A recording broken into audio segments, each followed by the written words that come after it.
अस्सलाम वालेकुम। आज के हम इस वीडियो में एक पूरा आर्किटेक्चर देखेंगे। अभी तक तो हम आर्किटेक्चर ही देख रहे थे, लेकिन वो हम मतलब टुकड़ों में देख रहे थे।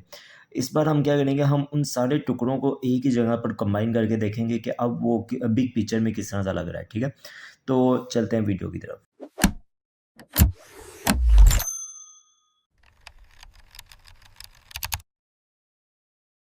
अच्छा, अब शुरू में हमने एक चीज़ पढ़ी थी कि सीपीयू टाइम को कैलकुलेट किस तरह से करते हैं, और आखिर में जो हम फार्मूला तक पहुंचे थे वो थे instruction into CPI into clock cycle time. अब तब तो ये चीज़ बड़ी फजूल सी लग रही थी, लेकिन अब यहाँ पर आगे काम आएगी। सबसे पहले क्या होता है कि हमारे पास सॉफ्टवेयर से कोई इंस्ट्रक्शन फैच होती है। ठीक है, अब उस इंस्ट्रक्शन को हम देते हैं हार्डवेयर लेवल के ऊपर, जहाँ पर वो ऑर्गेनाइज होती है और ये बताती है कि कितने साइकिल पर टास्क वहाँ पर लगेंगे। फिर उस चीज़ को एग्जीक्यूट करने के लिए हमारे पास सेमीकंडक्टर होते हैं, जिन्होंने एक्चुअल फिजिक्स के अंदर मतलब उस चीज़ को एग्जीक्यूट करवाना है। हार्डवेयर लेवल के ऊपर इम्प्लीमेंटेशन के हमारे कुछ गोल्स होते हैं। क्या वाला इंक्रीमेंटल डिज़ाइन होना चाहिए, सिंप्लीफाइड लॉजिक होनी चाहिए, सिंगल साइकिल टाइमिंग होनी चाहिए, ट्रैफिक राउटिंग, हम मतलब बहुत सारे मल्टीप्लेक्सेस को यूज़ करते हुए हम डाटा राउटिंग करते हैं। देन हमारे पास कुछ बिल्डिंग ब्लॉक्स आ जाते हैं, कॉम्बिनेशनल आ जाते हैं, जो कि हमारे कैलकुलेटर्स होते हैं। एएलयू आप कह लो, ठीक है। सीक्वेंशियल आ जाती है मेमोरी हमारे पास, क्योंकि मेमोरी के ऊपर हमने काम करना होता है बहुत सारा। मल्टीप्लेक्सेस आ जाते हैं, हमने मल्टीपल सिलेक्शंस करनी होती है। अच्छा भाई, अब तुम्हारी बारी, अब तुम्हारी ये वो सीन, वो मल्टीप्लेक्सेस वाला काम कर देते हैं। तो ये हमारे कुछ बिल्डिंग ब्लॉक्स आ जाते हैं। अब इसको देख के आपने तो पहले घबराना नहीं है, ठीक है। हम स्टेप बाय स्टेप इस सारे को बनाएंगे, इस सारे को समझेंगे भी। बहुत ईजी है, ठीक है। अच्छा, अब सबसे पहले ना हम चीज़ के ऊपर आते हैं कि भाई सॉफ्टवेयर ने कोई इंस्ट्रक्शन भेजी, अब उस इंस्ट्रक्शन को हमने फेच करना है। ठीक है, लेट्स सपोज करो आपने एक कोड लिखा। अब उस कोड के अंदर जो पहली इंस्ट्रक्शन है ना, हमने उसको फेच करना है। तो वो हमें पता है कि पीसी काउंटर के थ्रू हम उसको फेच करते हैं।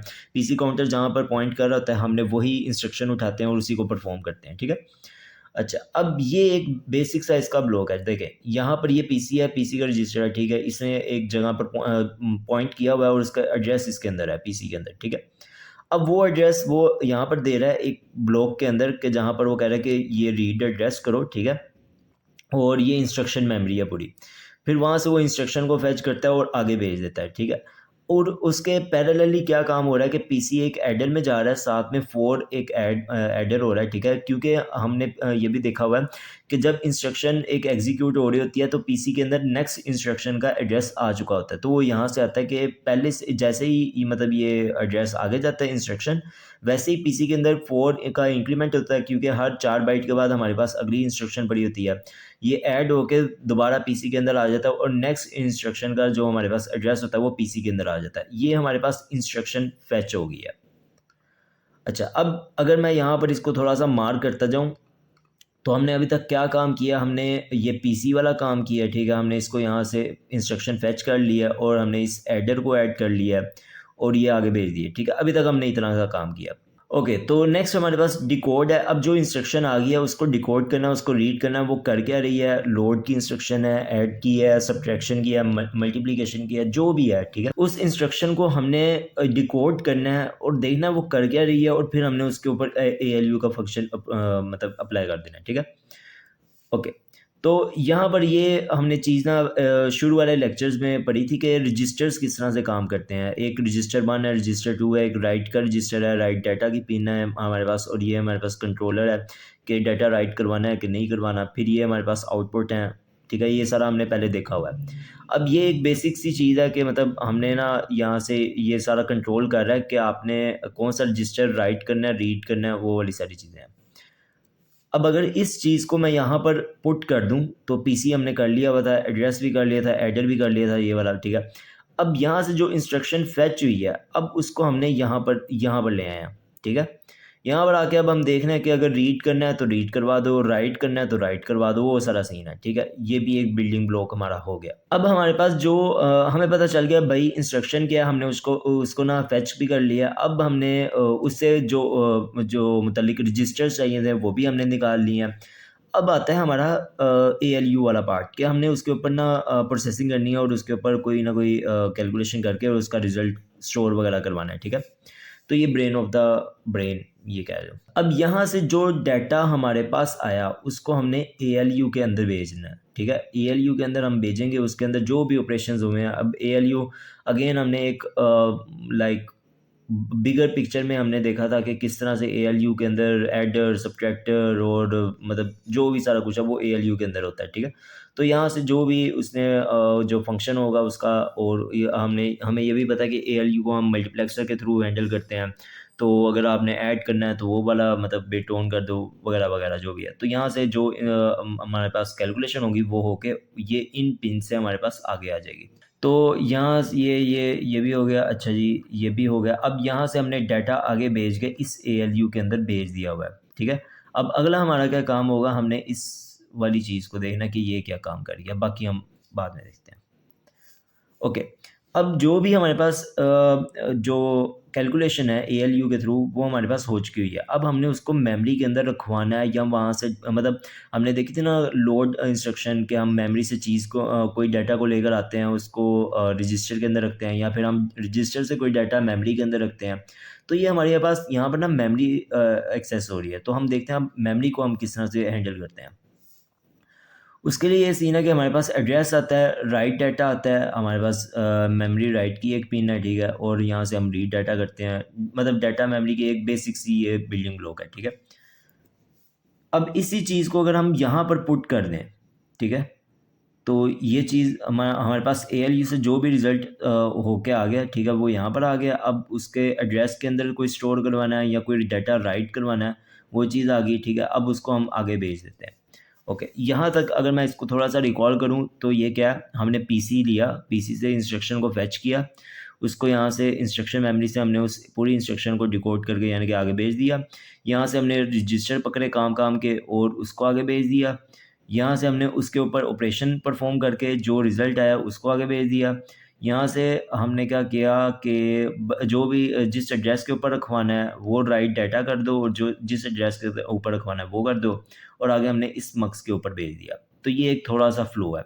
इसी के साथ हमने PC के जो नेक्स्ट इंस्ट्रक्शन थी वो यहाँ पर 4 के साथ ऐड करके आगे भेज दी। अच्छा, अब यहाँ से थोड़ी-सी चीज़ें मैं यहाँ से भी एक्सप्लेन कर देता हूँ। अब इमीडिएट हमने देखा था कि RISC-V की जो इंस्ट्रक्शन फ़ॉर्मेट थी RIS और SB थी। हमने इसके अंदर देखा था कि इमीडिएट का बड़ा इम्पोर्टेंट रोल था, मतलब काफ़ी जगह पर काम आ रहा था। आप अलग-अलग फ़ॉर्मेट के अंदर चले जाओ, वो अलग-अलग फंक्शनैलिटी परफ़ॉर्म कर रहा था। तो वो जो-सा इमीडिएट है वो अव्वल तो 12 बाइट्स का होता है, ठीक है। जो हमारा पीसी है वो 64 बाइट के ऊपर काम कर रहे हैं या 32 बाइट के ऊपर काम कर रहा है। तो वो 12 बाइट्स को 32 के अंदर कन्वर्ट करके आगे 64 के अंदर कन्वर्ट करके आगे भेज रहा है, ठीक है। अच्छा, अब यहाँ पर देखो, एक बार वो यहाँ पर जा रहा है। अब हमने देखा था कि मतलब ये ALU से पीछे भी जा रहा है, ठीक है। तो एक बार हमने देखा था कि इमीडिएट के अंदर ना हमने कांस्टेंट वैल्यूज़ भी रखवाई हुई थी, ताकि हम जो ऐड आई यानी कि इमीडिएट के साथ हमने कोई कांस्टेंट के साथ रजिस्टर का कोई ऑपरेशन करवाना है, तो हम उसकी जो कांस्टेंट है वो इमीडिएट के अंदर रखवा देते थे। तो वो भी तो ALU के अंदर यूज़ हो रहा है, तो वो जो सी इंस्ट्रक्शन है वो इस वाले मक्स के थ्रू हमारे पास हैंडल होगी, ठीक है। अच्छा, अब हमने ये भी तो देखा था कि इमीडिएट के अंदर हम ना अपना कोई बेस एड्रेस या ओप कोड वगैरह लिखवा देते थे। ओप कोड कह रहा हूँ, बेस एड्रेस ही, ठीक है। तो हम ब्रांचिंग के लिए इमीडिएट को बड़ा अच्छा-सा यूज़ करते थे। तो उस ब्रांचिंग को आप देखो कि यहाँ पर ये चीज़ यूज़ हो रही है। हम उसको शिफ्ट लेफ्ट करते थे, वो क्यों कर रहे हैं ये मेरी पिछली वीडियो में कहीं पर मैंने बताया हुआ है, ठीक है। उसको अच्छे तरीके से देख लेना। अच्छा, मैंने हम उसको शिफ्ट लेफ्ट करके उसको ऐड कर रहे हैं पीसी के साथ, ठीक है। हम उसको पीसी के साथ ऐड कर रहे हैं ताकि हम ब्रांचिंग कर सकें। अब ब्रांचिंग का क्या सीन है वो पिछली वीडियो में मैंने अच्छे से बताया हुआ है, वो आप देख लें। वहाँ से हम मक्स को फाइंड करके पीसी की रिलेटिव वैल्यू जो ब्रांचिंग के थ्रू बनती है वो हमने यहाँ पर भेज दी, ठीक है। हमारे पास ब्रांचिंग भी हो गई, हमारे पास ALU भी हो गया, हमारे पास कांस्टेंट के साथ भी हमारे पास सारा कुछ हो गया। अब अगर आके देखो तो भई यहाँ से कुछ भी नहीं बचता। हमने हर चीज़ कवर कर ली हुई है, ठीक है। और ये मक्स वगैरह क्यों मतलब किस तरह से हैंडल कर रहे हैं, अगर आप यहाँ पर इस वाले ALU सोर्स को आप 0 कर दोगे तो ये ऊपर वाला रजिस्टर काम करना शुरू कर देगा। इसको आप 1 करोगे तो क्या नाम है, नीचे से कांस्टेंट के साथ जो ऑपरेशंस है वो हमारे शुरू हो जाएँगे, ठीक है। यहाँ से ALU के अंदर हमारे पास कैलकुलेशंस होगी, वो आगे जाएगी। आगे से जो डाटा होगा वो इस मक्स के थ्रू हम देख के उसको वापस राइट करवा देंगे यहाँ पर, ठीक है। तो राइट किस तरह से हो रहा है वो सारा सीन मैंने बता दिया। मेरे ख्याल से सारी चीज़ें तो हो गई हैं मुकम्मल। अब ये राइट बैक का 64 बिट का रिज़ल्ट है वो क्यों कर रहे हैं वो भी मैंने बता दिया है। और अक्सर जो हमारे पास रिस्क वी के ना 2 कैटेगरीज़ होती हैं, एक 32 बिट के रजिस्टर होते हैं, एक 64 बिट के भी रजिस्टर होते हैं। तो ये कन्फ्यूज़ नहीं होना, दोनों चलते रहते हैं। ओके, तो अब आगे जो हमारे पास हायर लेवल जो कॉन्सेप्ट है ट्रैफ़िक कंट्रोल आ जाती है कि हम इस सारी चीज़ों को एक साथ एक मतलब कंट्रोल करना चाहते हैं। राइट इनेबल आ जाता है, पाथ सिलेक्शन आ जाती है कि हम एएलयू एसआरसी के थ्रू हम पाथ सिलेक्शन वगैरह करते हैं कि हमने रजिस्टर को यूज़ करना है कि कांस्टेंट वैल्यू को यूज़ करना है, वो सारी चीज़ें हैं, ठीक है? अब इससे आगे जो स्टेप है ना वो ये है कि हमने ये एक कंट्रोल ब्रांच लगा दी है और बीच में जगह-जगह पर हमने ये एंड के लगा दिए हैं और मतलब ये सारी चीज़ें कर दी हैं। लेकिन आप अगर आप देखोगे तो बेसिक जो चीज़ें हैं वो सेम ही हैं, ठीक है? जो बेसिक आपकी अंडरस्टैंडिंग होनी चाहिए वो सेम ही है यहाँ पर। अब यहाँ पर हमारे पास कुछ सिग्नल्स नेम आ जाते हैं, उनके कुछ फंक्शंस आ जाते हैं। रजिस्टर राइट है, ये आप मतलब पढ़ सकते हैं इसको, एज़ सच बताने की मुझे ज़रूरत तो नहीं पड़नी चाहिए।